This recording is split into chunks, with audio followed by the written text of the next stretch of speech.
আসসালামু আলাইকুম। আমন্ত্রণ সবাইকে সিলেট স্টুডিও থেকে চ্যানেল এস সিলেটের খবরে। আপনাদের সঙ্গে আছি আমি রোহেনা সুলতানা। শুরুতেই জানিয়ে দিচ্ছি প্রধান প্রধান শিরোনাম। 4 লেন হচ্ছে ঢাকা সিলেট মহাসড়ক। কাজ সম্পূর্ণ হলে যাতায়াতের সময় কমবে, সহজলভ্য হবে পণ্য পরিবহন। চীনের সাথে বাংলাদেশের ফ্রেমওয়ার্ক চুক্তির পর সিলেটে সংবাদ সম্মেলন করে বিস্তারিত জানালেন জাতিসংঘ মিশনের সাবেক স্থায়ী প্রতিনিধি ডক্টর AK মোমেন। হবিগঞ্জের বাহুবলে ছাত্রদের সাথে পুলিশের সংঘর্ষে ছাত্রসহ 5 জন গুলিবিদ্ধ, আহত 15 জন। ক্যান্সারে আক্রান্ত এমসি কলেজের মেধাবী শিক্ষার্থী বিয়ানীবাজারের সন্তান রুকনুজ্জামান খান চিকিৎসার জন্য ভারতে গিয়েছেন। যাওয়ার আগে সকলের কাছে সুস্থতার জন্য দোয়া চাইলেন রুকন। সিলেটের সীমান্তবর্তী জকিগঞ্জ উপজেলার হাফিজ মজুমদার বিদ্যানিকেতন স্কুলে প্রায় 58 লাখ টাকা ব্যয়ে একটি নতুন ভবনের ভিত্তিপ্রস্তর স্থাপন। আওয়ামী লীগের জাতীয় সম্মেলনে যোগদানের উদ্দেশ্যে সুনামগঞ্জ থেকে ঢাকা যাওয়ার পথে হৃদরোগে আক্রান্ত হয়ে মুক্তিযোদ্ধা সুরেশ চন্দ্র দাসের পরলোক গমন। এবং সিলেটের 13টি উপজেলা দলের অংশগ্রহণে মঙ্গলবার মাঠে গড়াচ্ছে জেলা প্রশাসক কাপ আন্তঃ উপজেলা ফুটবল টুর্নামেন্ট।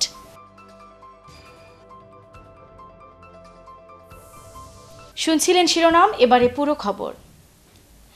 অবশেষে কেটে গেছে ঢাকা সিলেট সড়ক ও রেল যোগাযোগের প্রতিবন্ধকতা। 4 লেন হচ্ছে ঢাকা সিলেট মহাসড়ক। কাজ সম্পূর্ণ হলে যাতায়াতের সময় কমবে এবং পণ্য পরিবহন সহজলভ্য হবে।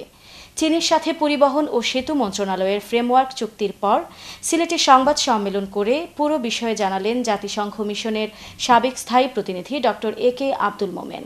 অল্প সময়ের মধ্যেই বাস্তবায়িত হবে যুগান্তকারী এই প্রকল্পের বিস্তারিত মোয়াজ্জেম সাজুর রিপোর্টে। ক্যামেরায় ছিলেন আমিমুল হাসান রাহিন। ঢাকা সিলেট সড়ক যোগাযোগ নিয়ে অভিযোগের অন্ত ছিল না। দীর্ঘ সময় আর সড়কের বেহাল দশার কারণে প্রতিনিয়তই ঘটছে ছোট বড় দুর্ঘটনা। অবশেষে ঢাকা সিলেট মহাসড়ক 4 লেনে উন্নীতকরণ প্রকল্প নিয়ে চীনের সাথে ফ্রেমওয়ার্ক চুক্তি স্বাক্ষর করেছে সড়ক পরিবহন ও সেতু মন্ত্রণালয়। সিলেটে এ বিষয়ে সংবাদ সম্মেলন করেছেন জাতিসংঘ মিশনের সাবেক স্থায়ী প্রতিনিধি ডক্টর AK আব্দুল মোমেন। এ সময় তিনি জানালেন, কবে কাজ শুরু হবে তা নির্দিষ্ট করে বলা যাচ্ছে না। পেপার ওয়ার্ক শেষ হলে কাজ শুরু হবে, তবে খুব বেশি দেরি হবে না বলেও জানান তিনি। পেপার ওয়ার্ক শেষ করতে হবে, সেইটা আমাদের সরকারের উপর নির্ভর করবে, আমাদের এই সেক্রেটারি সাহেবদের উপরে। তবে যোগাযোগ মন্ত্রী ওখানে বলছেন, বক্তৃতা তো বলছেন, কিসেও বলছেন যে এই কাজটা তাড়াতাড়ি শুরু করেন। যুগান্তকারী এই উদ্যোগকে স্বাগত জানিয়েছেন সিলেটের অধিবাসীরা। তারা বলছেন, প্রধানমন্ত্রী শেখ হাসিনার হাত ধরেই পূরণ হলো সিলেটবাসীর দীর্ঘদিনের একটি দাবি। আমাদের সিলেটের মানুষের দীর্ঘদিনের দাবি ছিল যে ঢাকা সিলেট 4 লেন রাস্তার। আমরা জানি মাননীয় প্রধানমন্ত্রী বঙ্গবন্ধু কন্যা জননেত্রী শেখ হাসিনা সিলেটের উন্নয়নের ব্যাপারে অত্যন্ত আন্তরিক। সড়কের চালক ও যাত্রীরাও আশার আলো দেখছেন এই উদ্যোগকে। তারা বলছেন, সড়কের কাজ সম্পন্ন হলে সিলেটের সাথে যোগাযোগ ব্যবস্থা উন্নত হবে, যাতায়াত ও পণ্য পরিবহন সহজ হবে এবং সিলেটের সাথে উত্তর পূর্বাঞ্চলের বাণিজ্য আরও সম্প্রসারিত হবে। তো এটা যদি 4 লেনের রূপান্তরিত হয় তাহলে অবশ্যই আমি মনে করি যে এটা অ্যাক্সিডেন্টের রেটটা অনেক কমে যাবে। আমাদের যেই আসার যেই সময়টা সেটা সময় সেভ হবে, পাশাপাশি আপনার একটু নিরাপদ আমরা আসতে পারবো। ঢাকা সিলেট মহাসড়ক 4 লেনের কাজ কিলোমিটার প্রতি ব্যয় হবে 50 কোটি টাকা। এই প্রকল্প বাস্তবায়নের জন্য সময় গুনছেন সিলেটবাসী। ঢাকা সিলেট মহাসড়ক 4 লেনে রূপান্তরিত করা হলে একদিকে যেমন সড়ক দুর্ঘটনা অনেকটাই কমে আসবে, অন্যদিকে যাত্রীরা কম সময়ের মধ্যে পৌঁছাতে পারবে সঠিক গন্তব্যে। তবে এখন দেখার বিষয়, কবে কাজ শুরু হচ্ছে আর কবে শেষ হচ্ছে। এই শুরু আর শেষে যেন থাকে না কোনো জটিলতা, এমনটাই প্রত্যাশা সকলের। Moazzem Saju, channel S news, Sylhet.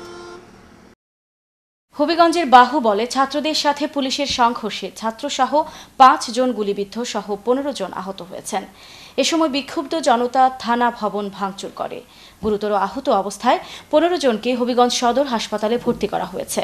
বিভিন্ন সূত্রে জানা যায়, বুধবার দুপুরে বাহুবল দীননাথ মডেল স্কুলের শিক্ষার্থীরা স্কুল জাতীয়করণের দাবিতে আন্দোলন শুরু করলে পুলিশের সাথে তাদের বাকবিতণ্ডা হয়। এক পর্যায়ে পুলিশ ও ছাত্ররা সংঘর্ষে জড়িয়ে পড়ে। 1 ঘণ্টা ব্যাপী সংঘর্ষে এলাকার রণক্ষেত্রে পরিণত হয়। পরে দাঙ্গা পুলিশ রাবার বুলেট ও টিয়ার শেল নিক্ষেপ করে পরিস্থিতি নিয়ন্ত্রণে আনে। সংঘর্ষের সময় পুলিশ শিক্ষক সহ 5 জনকে আটক করেছে। বন ও পরিবেশ মন্ত্রণালয়ের স্থায়ী কমিটির সদস্য সিলেট ২ আসনের সংসদ সদস্য ইয়াহিয়া চৌধুরী এহিয়া বলেছেন, বাংলাদেশ এখন উন্নয়নের মহাসড়কে অবস্থান করছে। সারা দেশে আজ উন্নয়নের জোয়ার সৃষ্টি হয়েছে।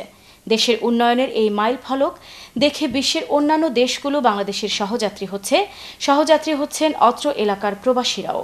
তাদের ক্ষুদ্র ক্ষুদ্র উদ্যোগই একদিন দেশকে উন্নত দেশে রূপান্তর করতে সক্ষম হবে। তিনি বৃহস্পতিবার বিকেলে ওসমানীনগর উপজেলার তাজপুর ইউনিয়নের কাদিপুর মাদ্রাসা সড়কের পাকাকরণের কাজের উদ্বোধনী অনুষ্ঠানে প্রধান অতিথির বক্তব্যে এসব কথা বলেন। উদ্বোধন শেষে কাদিপুর গ্রামবাসীর উদ্যোগে মরহুম আব্দুল আজিজ এর বাড়িতে অনুষ্ঠিত আলোচনা সভায় সভাপতিত্ব করেন স্থানীয় ওয়ার্ড জাতীয় পার্টির সভাপতি মনোহর আলী। উপজেলা জাতীয় পার্টির সাংগঠনিক সম্পাদক লুৎফুর রহমান ফয়সল এর পরিচালনায় অনুষ্ঠানে বিশেষ অতিথি ছিলেন ওসমানীনগর উপজেলা নির্বাহী কর্মকর্তা মোহাম্মদ শওকত আলী, উপজেলা জাতীয় পার্টির সভাপতি সুফি মাহমুদ, সহ সভাপতি আশরাফ মিয়া সিরাজ, তাজপুর ইউপি চেয়ারম্যান ইমরান রাব্বানী, প্রবাসী বজরুল আমিন, প্রবাসী নজরুল আমিন, সাবেক চেয়ারম্যান রোটারিয়ান ফারুক আহমদ, হারুন মিয়া, উপজেলা আওয়ামী লীগের সাবেক সাধারণ সম্পাদক আবদাল মিয়া, ইয়াহিয়া চৌধুরী, মাধ্যমিক বিদ্যালয়ের পরিচালনা কমিটির সভাপতি শাহুল আল রাজি চৌধুরী, উপজেলা জাতীয় পার্টির সাধারণ সম্পাদক মকবুল আলী। সরকারের উচ্চ পর্যায়ের মানুষ আপনাদের আল বারাকা গ্রুপের চেয়ারম্যান ফয়সাল আহমদ চৌধুরী বলেছেন, ইউসেপ বাংলাদেশের সাথে এই সমঝোতা স্মারক সম্পাদনের মাধ্যমে বৃহত্তর সিলেট অঞ্চল তথা সমাজের পিছিয়ে পড়া জনগোষ্ঠীকে কারিগরি শিক্ষা ও কর্মসংস্থানের সুযোগ করার ক্ষেত্রে একটা বড় অবদান রাখতে পারবে। তিনি বৃহস্পতিবার নগরীর টিলাগড়স্থ অফিসে ইউসেপ বাংলাদেশ সিলেট রিজিয়নের সাথে আল বারাকা গ্রুপের সমঝোতা স্মারক চুক্তি সই অনুষ্ঠানে প্রধান অতিথির বক্তব্যে এসব কথা বলেন। তিনি আরও বলেন, ইউসেপ বাংলাদেশ সমাজের অবহেলিত শিশুদের নিয়ে যেভাবে কাজ করছে তা সত্যি আমাদের বিবেককে নাড়া দিয়েছে। ঝরে পড়া শিশুদের কুড়িয়ে তাদের মাঝে শিক্ষার আলো ছড়াচ্ছে। কারিগরি শিক্ষা দিয়ে এসব শিশুদের বেকারত্বের অভিশাপ থেকে মুক্তি দিয়ে সম্পদে পরিণত করা হচ্ছে। ইউসেপের এসব কর্মকাণ্ড সত্যি প্রশংসার দাবি রাখে। ইউসেপ বাংলাদেশ সিলেট রিজিয়নের ম্যানেজার AKM মহসিন আলীর সভাপতিত্বে ও কমিউনিটি মোবিলাইজার মনিরুজ্জামানের পরিচালনায় অনুষ্ঠানে বিশেষ অতিথির বক্তব্য রাখেন আল বারাকা গ্রুপের ভাইস চেয়ারম্যান এজহারুল ইসলাম, পরিচালক মোহাম্মদ সিরাজুল ইসলাম, পরিচালক মোহাম্মদ আব্দুল মান্নান, প্রধান নির্বাহী কর্মকর্তা নাজমুল আহসান। শুরুতে স্বাগত বক্তব্য রাখেন ইউসেপ বাংলাদেশের deputy programme manager Enayet Bilkis Shilu. অন্যান্যের মধ্যে বক্তব্য রাখেন ইউসেপ হাফিজ মজুমদার ট্রেনিং স্কুলের শিক্ষক বজলুর রহমান। অনুষ্ঠানে ইউসেপ সিলেট অঞ্চলের আঞ্চলিক ব্যবস্থাপক AKM মহসিন আলী বলেন, ইউসেপ বাংলাদেশের সাথে বারাকা গ্রুপ এই সমঝোতা স্মারক সম্পাদনের মাধ্যমে অসংখ্য নারী, শিশু ও যুবকদের প্রতিষ্ঠিত হওয়ার সংগ্রামে ইউসেপের পাশে এসে দাঁড়ালেন। বর্তমান সরকার দেশকে মধ্যম আয়ের দেশে পরিণত করেছে। মধ্যম আয়ের দেশে উন্নীত হয় ধীরে ধীরে বাংলাদেশকে আর বিদেশি অনুদানের উপর নির্ভর করতে হবে না। সিলেট বিভাগের পঞ্চম ও অষ্টম শ্রেণীর শিক্ষার্থীদের অংশগ্রহণে শামসুর রহমান ফাউন্ডেশন আয়োজিত শামসুর রহমান স্মৃতি প্রাথমিক ও জুনিয়র বৃত্তি পরীক্ষা অনুষ্ঠিত হয়েছে। জিন্দাবাজারস্থ সিলেট সরকারি অগ্রগামী বালিকা উচ্চ বিদ্যালয় ও কলেজে এই বৃত্তি পরীক্ষা অনুষ্ঠিত হয়। এতে সিলেট বিভাগের বিভিন্ন শিক্ষা প্রতিষ্ঠানের প্রায় 1800 পরীক্ষার্থী অংশগ্রহণ করে।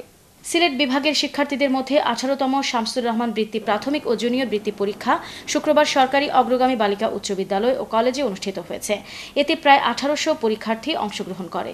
এ সময় পরীক্ষা পরিদর্শন করেন সরকারি অগ্রগামী বালিকা উচ্চ বিদ্যালয় ও কলেজের প্রধান শিক্ষিকা বাবলি পুরকায়স্ত, সরকারি অগ্রগামী বালিকা উচ্চ বিদ্যালয় ও কলেজের প্রধান শিক্ষক কবির আহমদ, শামসুর রহমান ফাউন্ডেশনের সদস্য সচিব জিবলুর রহমান, সিলেট প্রেস ক্লাবের সাবেক সাধারণ সম্পাদক মোহাম্মদ সিরাজুল ইসলাম, ছোটদের পত্রিকা কোচির সম্পাদক তোফাইল শিপু, আহমেদ আব্দুল ওয়াদুদ, ডাক্তার মালারানী দে মান্না, মোহাম্মদ শিহাব উদ্দিন শিহাব, মামুন সুলতান, ডাক্তার শফিনা বেগম মুনমুন, জুনেদ আহমদ। ভবিষ্যতেও ফাউন্ডেশনের এই কার্যক্রম অব্যাহত রাখতে সকলের সহযোগিতা কামনা করেন শামসুর রহমান ফাউন্ডেশনের সদস্য সচিব জিবলুর রহমান। সরকারি অগ্রগামী উচ্চ বিদ্যালয়ে পরীক্ষা নিয়ে আসছে, স্কুলের যথেষ্ট সহযোগিতা, প্রশাসনের সহযোগিতা, আমাদের সাংবাদিক মহলের সহযোগিতা আজকে আমাদের এই প্রতিষ্ঠানের সুনাম বৃদ্ধি পেয়েছে।